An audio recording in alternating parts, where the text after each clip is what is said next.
As someone that has a lot of Native American in him, though I'm definitely more white passing, and I don't even think I'm like that high in the percentage, maybe 5% at most. It's always cool to see Native American representation for me personally. Um, so zombies, I have two favorite creatures, and that's zombies and werewolves. So, seeing a zombie movies with Native Americans, fuck yeah. Pretty fun movie. They don't give like an outwardly explanation. There is a throwaway line by one of the villains that gets killed later. Um, but they don't give an outwardly explanation on why Native Americans are immune. I'm perfectly fine with there not being an explanation. I don't know why, but I'm just am. Um, so the explanation we get in a throwaway line is that maybe God just forgot about Native Americans because unfortunately Native Americans just aren't, you know, a big population. White people committed genocide that is like very well known. There's only less than 10 million Native Americans in the world today. Um, Meanwhile, there is like, I think about 45 million African Americans alone in the world today. The history of what has happened to Native Americans is absolutely terrible. George Washington, Teddy Roosevelt, Andrew Jackson, Christopher Columbus, you name them, they all did terrible, terrible shit to Native Americans. Um, I liked having a zombie movie with Native Americans.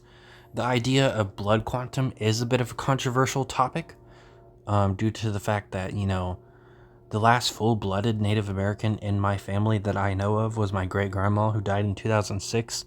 I honestly don't know that much about the topic, but I really enjoyed this movie. We have this Native American who, rightfully enough, doesn't really want white people in his camp because they're not immune, you know? And due to the history of what white people have done to Native Americans, he questions the fact on what if they turn on us? What if they get tired of being ordered around by Native Americans? He says Indians, but I personally don't really like that because Indians was made because Christopher Columbus thought he was in India, so he creatively called Native Americans Indians. He wasn't in India. Some Native Americans still refer to themselves as Indians. I personally don't like it though. That's just my take on it. Um, so, he rightfully enough doesn't really like it, but he is not a good person by any means.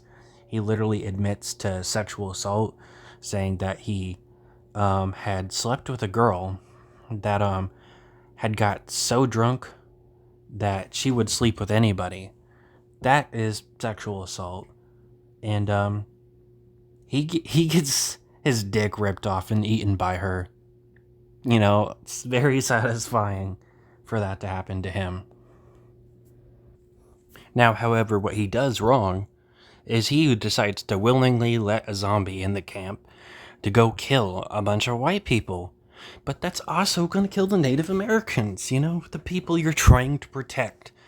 But he is so pissed and he's so angry and he's such an asshole that he decides to hurt his own people. And on top of that, his own brother, he stabs him, leaving him practically for dead. But he does end up surviving. His brother ends up stabbing him and leaving him for dead. And, it's the perfect payback. I kind of understand why he let the zombies in the camp, though. Because, the white girl that ended up ripping his penis off had lied about being bit. She let infected people in there. So now he's doing the same to the white people. It's reasonable, but at the same time, not really reasonable. And he gets one of my favorite deaths in the movie with, like I said earlier, his brother stabbing him and leaving him for dead. But this time, they make sure he dies with his grandpa shooting a gun in the air to attract the zombies to tear him to shreds. The end of the movie is a bit confusing, and I feel a little bit half-assed, though, with some of the Native American characters that did survive. I think his name was Bucker or something. We had seen him pretty early on in the movie, I think. A lot of the roles are just trying to shove these people in as fast as you can in the beginning of the movie. It's not bad. I liked the opening. I thought it was a fine opening. It takes us about 30 minutes to really get to the action, though. But I still think it worked. I just wish the characters got developed a little bit more instead of us, like, having a scene about a girl not wanting to have her baby and going to an abortion clinic and then her not even going through with it. It's kind of pointless. You could have just told us that happened instead of giving us a scene. Develop the other characters a little bit more than that. Honestly, it's a really fun zombie movies, and it might be one of my top 5 zombie movies. And I've only seen it once. It's just that good in my opinion. A lot of cool kills. It's just a lot of fun.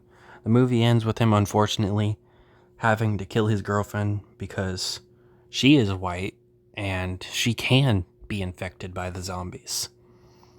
And it's just him, his mom, and the baby. 2 other Native Americans that had survived just disappeared. They're not on the boat with them for some reason.